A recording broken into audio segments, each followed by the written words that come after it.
208 పరుగుల లక్ష్యాన్ని 15.2 ఓవర్లలోనే team India chasing చేయడం పట్ల సౌత్ ఆఫ్రికా మాజీ కెప్టెన్ ఫ్యాఫ్ డు ప్లెసిస్ స్పందించాడు.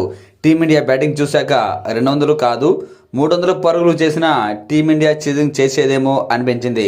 నిజానికి న్యూజిలాండ్ ఫస్ట్ బ్యాటింగ్ చేసిన సందర్భంలో మ్యాచ్ను బాగా అబ్జర్వ్ చేశాను. ఒక స్టేజ్లో న్యూజిలాండ్ 230 పరుగులు చేస్తుంది అనిపించింది. కానీ భారత బౌలర్లు కాస్త లేట్ అయినా మిడిల్ ఓవర్లలో పుంజుకున్నారు. మరీ ముఖ్యంగా 12 నుంచి 17 ఓవర్ల మధ్య పరుగులను పూర్తిగా కట్టడి చేశారు. బహుశా న్యూజిలాండ్ అక్కడే ఈ మ్యాచ్లో కాస్త వెనుకబడింది. నిజానికి మ్యాచ్ పూర్తిగా గమనించాక నాకైతే ఒకటి అర్థమైంది. 230 కాదు కదా 300 పరుగులు చేసిన టీమిండియా ఖచ్చితంగా ఛేజింగ్ చేసేలా కనిపించిందని, ఛేజింగ్ చేసేదని విశ్లేషించాడు. నేనైతే ఛేజింగ్లో ఇలాంటి ఛేజింగ్ అయితే ఎప్పుడు చూడలేదు. సహజం 208 పరుగుల లక్ష్యాన్ని 200 పరుగులకు పైగా టార్గెట్ను ఛేజింగ్ చేయడం ఈజీ, కానీ మరీ ఇంత అర్లీగా ఛేజింగ్ చేయడం మాత్రం అసాధ్యం అంటూ వ్యాఖ్యానించాడు.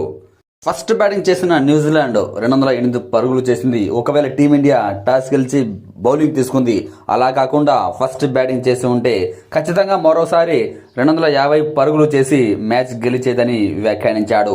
ఫస్ట్ బ్యాటింగ్ చేసినా సెకండ్ బ్యాటింగ్ చేసినా టీమిండియా న్యూజిలాండ్పై పూర్తిగా ఆధిపత్యాన్ని కొనసాగిస్తోందని వ్యాఖ్యానించాడు. న్యూజిలాండ్ బౌలర్లు ఈ మ్యాచ్లో మాత్రం పూర్తిగా గతి తప్పి బౌలింగ్ వేశారని వ్యాఖ్యానించాడు. వాళ్ళను మాత్రం విమర్శించడానికి ఏముంది? క్రీజులో ఇద్దరు బ్యాట్స్మెన్ సెట్ అయ్యాక వాళ్ళని అవుట్ చేయడం ఎవరికి మాత్రం ఈజీ అవుతుంది. కాకపోతే న్యూజిలాండ్ మొదట్లో మ్యాచ్ పై పట్టు బిగించింది, కానీ ఇషాన్ కిషన్ న్యూజిలాండ్ను ఓ ఆట ఆడుకున్నాడని వ్యాఖ్యానించాడు.